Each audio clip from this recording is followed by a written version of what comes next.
Hello, my name is Beverly Canada, and I'm here today to talk to you about prostate cancer. Cancer is one of the scariest diagnoses that a person can have, and prostate cancer is very prevalent in the United States. There's close to 200,000 diagnoses per year in the United States, which is almost 1 out of every 9 men. And it is one of the top cancers that is diagnosed in the United States.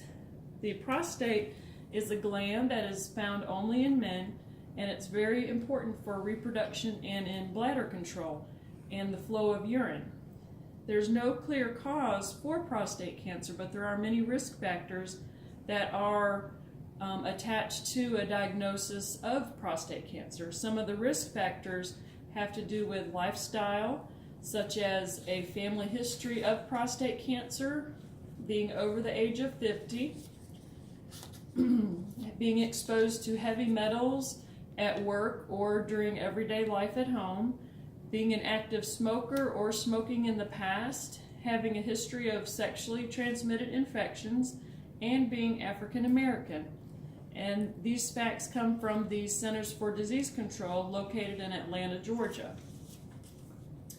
Now, this is a very slow-growing cancer. There may be no symptoms at the beginning, and by the time there are symptoms noted by the man, there is usually a more advanced form of the cancer. So some of the earliest signs and symptoms are burning and pain with urination, difficulty urinating, loss of bladder control, blood in the urine, and urinating very frequently, especially at night.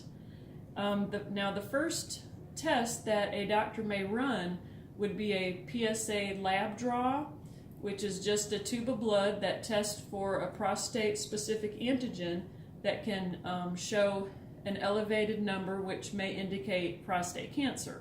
And after a PSA is positive, then the doctor would go on to do a rectal exam to check for the size of the prostate, and then maybe a needle biopsy to also check for cancer cells and cancer growth. Now, later in the cancer diagnosis, there would be different symptoms such as erectile dysfunction, swelling in the pelvis, pain in the thighs and hips and back.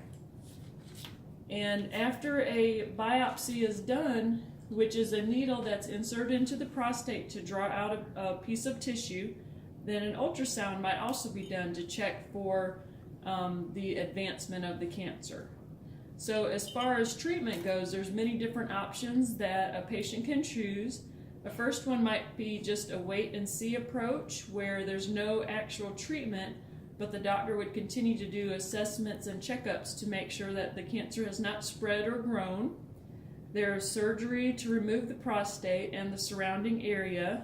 There's chemo and radiation, and there's also biologic medications that would stop the growth of the cancer. And treatment would depend on what stage of cancer the patient has.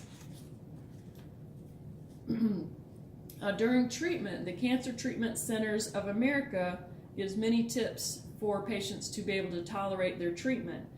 Number one would be pain control. So there would have to be open door of communication between patient and the doctor and the staff to be able to discuss pain and pain control. There's loss of appetite, so there would be probably encouraging favorite foods and drinks, and nausea and vomiting medications to treat the symptoms of chemotherapy. And pain control is number one, so communication with the doctor is very important. So the main thing is to change your lifestyle and habits to lower your chances of a diagnosis of cancer, such as keeping a thin weight, no smoking, less red meat, more vegetables and fruits, exercising, and limiting fat, salt, and sodium. So the Prostate Cancer Foundation also encourages that patients do not take cancer supplements to try to fix their own cancer diagnosis. So a healthy lifestyle is important to stop your diagnosis of cancer. Thank you.